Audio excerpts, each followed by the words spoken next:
Hey everyone, welcome to Rick's 1/3 scale models. My name is Rick. This is going to be part 3 of my build of a Tamiya T72 M1. I'm doing it in an East German version toward the late 80s in the snow. Now in video 1 and 2 I did the initial building of the vehicle, in which I did a lot of modifications to the kit to make it look a little more realistic.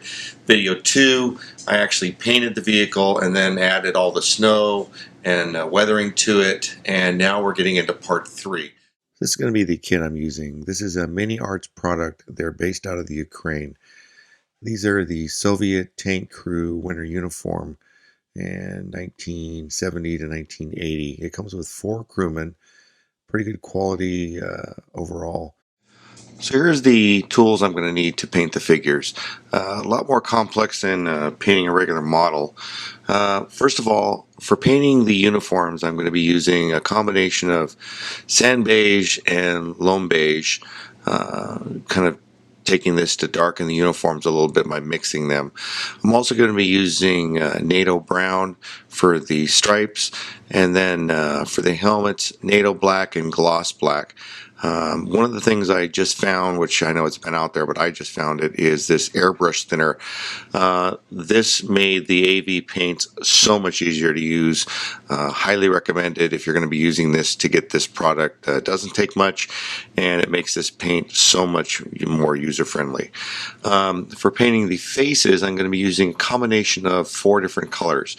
I'm going to be using just a little bit of this wash, which is a kind of a reddish color, and then I've got my basic skin tone, which is light, a dark flesh, which is a darker, and then this flat flesh, which has a more of an orangish look. One of the things you're going to need, unless you can come up with other options, will be some way to mix it. I highly recommend getting one of these little trays. You can get them in plastic, metal, different ways. They're not much money and very useful. And then you're going to need various types of brushes. Now I've got 3 different types of real fine brushes here for all the inner details. I've got a brush here I use for mixing, and this is kind of a stiff brush I'm going to use to kind of blend in some of the areas of it. Depending on your eyes, another thing you're going to need, unfortunately I definitely need, is a way to magnify it. So that's kind of what you need to get this going. So let's look at the process. So the first coat I'm going to be painting on is the loam beige, which is a Vallejo paint. I'm doing it 50% paint and 50% airbrush thinner.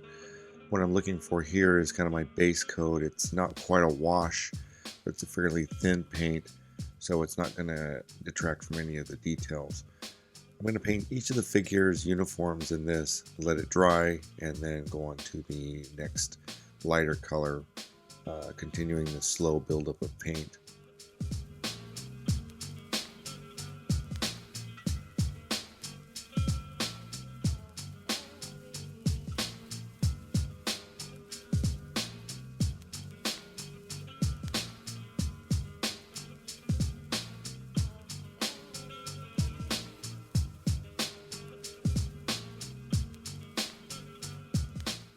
Next, I'm going to take 25% loam beige and 25% sand beige, and then mix that with 50% airbrush thinner, and then create a lighter wash to put on another coating.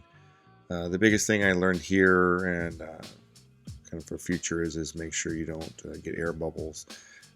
So I had to slow down a little bit in the painting to prevent this from occurring.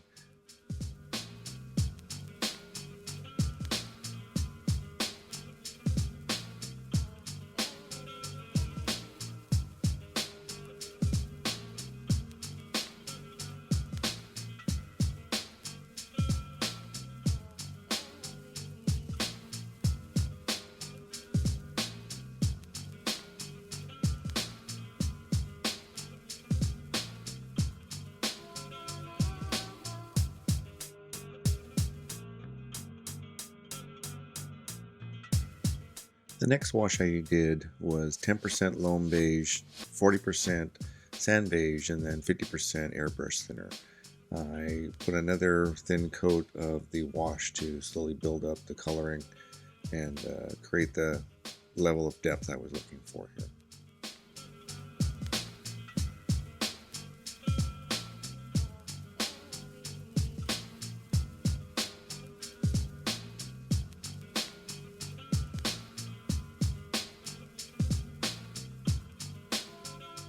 The final painting was 50% sand beige and 50% airbrush thinner.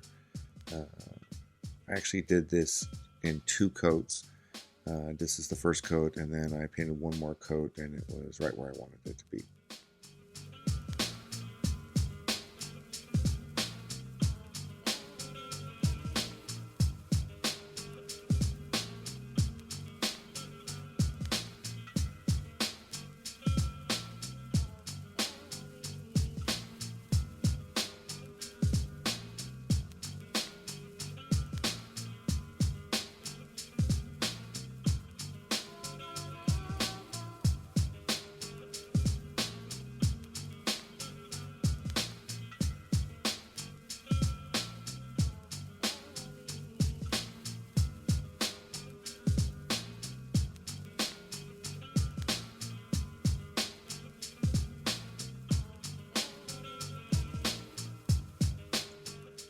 The next stage was creating the camo pattern that the uniform has, which is a series of very small lines that go vertical to the uniform. Now, I first initially tried painting this with a paintbrush. I probably should have used a smaller brush, but with my eyes, this was kind of the best I could do, and I wasn't happy with the finish.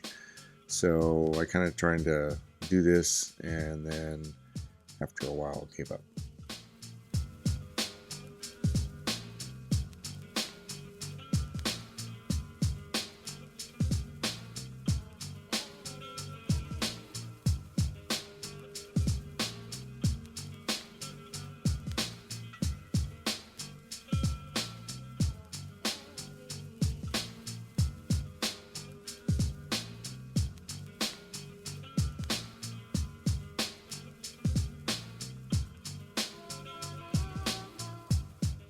Next, I experimented using a weathering pastel chalk pen, and I was real happy with the lines I could get with this, so I decided to go with that, but I needed to sharpen the tip to make it a lot more detailed.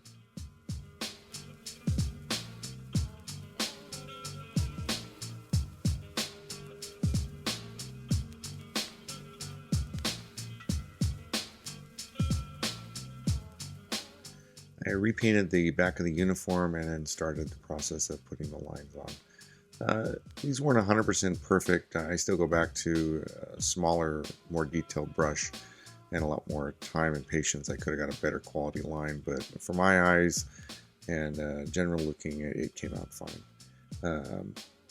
It did take a little bit of time because I had to make sure it was nice and sharp, and it actually did put the lines the way I wanted it, but with a little bit of patience it came out quite nicely.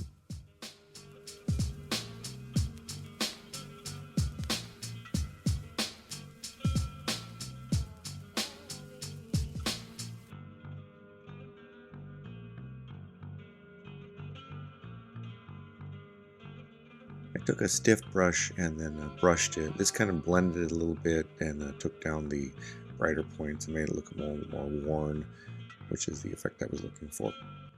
After finishing all 3 of the soldiers, I hit them all with a flat clear to seal it all in. I then started the meticulous process of painting all the black parts of the uniform on. For this I used the Vallejo NATO black.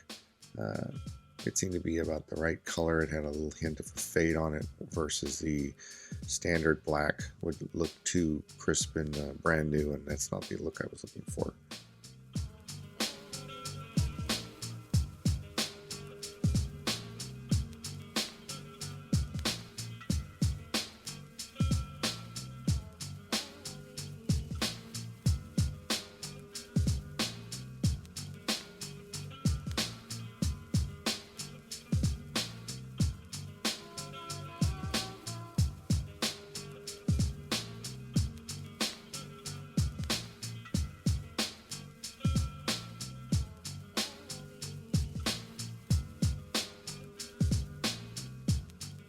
One of the tank crewmen has goggles, so what I needed to do was paint those.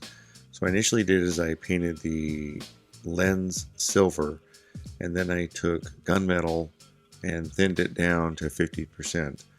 This was a Tamiya product, and I painted that over the lens. That way the silver would come through but wouldn't be too predominant. It looked a little more realistic this way.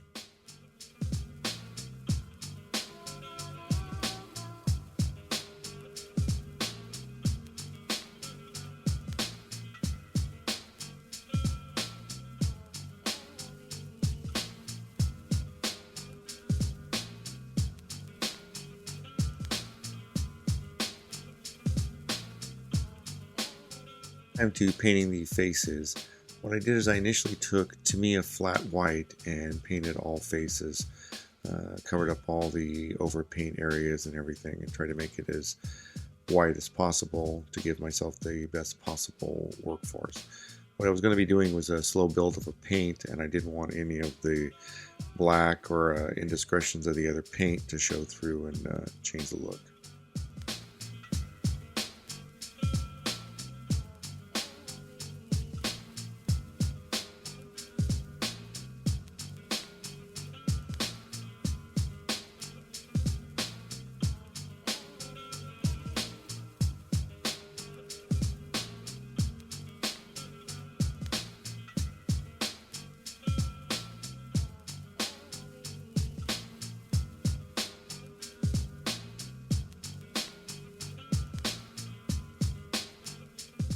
Next I took enamel red paint and I painted the lips and cheeks to create the effect once I painted it, figuring it would kind of show through. Unfortunately, it didn't work out that way. The washes pretty much washed it all out. You couldn't see it, but it seemed like a good idea at the time.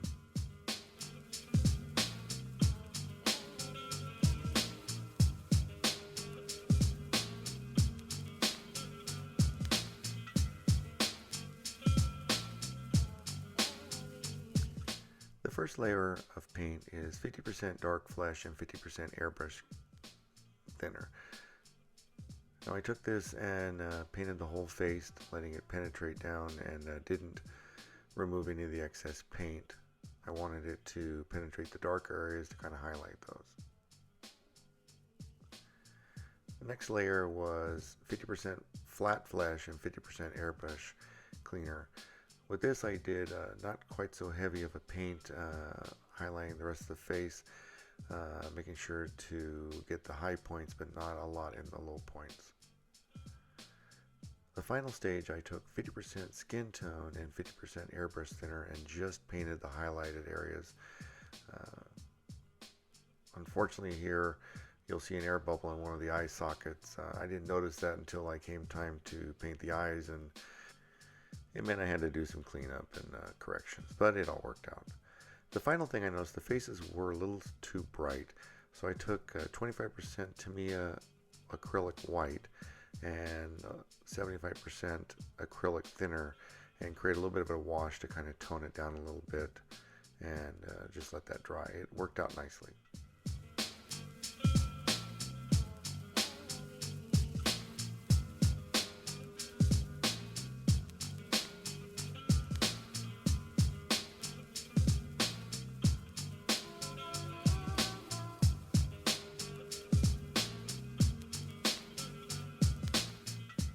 For this stage of the painting, it was almost impossible to video it and get the details. What I used is I used the Vallejo NATO Black on the helmets, and then I highlighted the high points with the gloss black Vallejo paint. When I came time to do the eyes, I used my Tamiya flat white and put a little bit in the eye socket area, and then with a real small pen took a black Vallejo paint and put a dot in each of the eyes to create the pupils. For the lips I use Vallejo Carne Flesh Wash. This is a Vallejo paint also, 43.204. That worked out really good for the lips. The wash didn't get too bright, so it worked out nicely. I used NATO Brown Vallejo paint to do the eyelids and pretty much called it quits. And from there I had to do a little bit of touch up of the paint. Unfortunately, when you look at the details here, you definitely can see every little flaw. The camera picks it up, but to my eyes, you couldn't see it when I did the initial job. So here's a look at the completed model. You can see the crew have been secured up in the turret. There's a third soldier that's going to be walking next to the tank.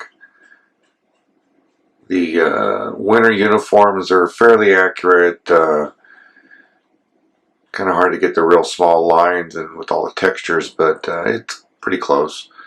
The colors and all that are pretty much on point. The one thing I haven't done yet is weathered them up a little bit, depending on the diorama and how it finally comes out. I'm going to adjust that then. But you can kind of see here the winter look. They've got their winter uniforms on, out in the snow, ready to go in the whatever exercise or mission they're on. So the next stage will be starting the diorama. It'll be pretty straightforward. A lot of snow, a little bit of terrain to it, and some bushes. I'm looking for that Sub-Zero look. Anyway, I'll put more pictures at the end of close-ups of the detail. Thank you for watching. Please like, subscribe. Don't forget to share. Hit the buzzer bell to get reminders. Everybody take care. You can get me on Facebook. You can email me. Please, all comments, questions are always welcome. If you see something you like, let me know. More importantly, if you see something you don't like, please let me know. It just makes me a better modeler as I learn to do things better. Once again, take care, everybody. Happy modeling, and see you on the next one. Bye-bye. Shut up and sit down.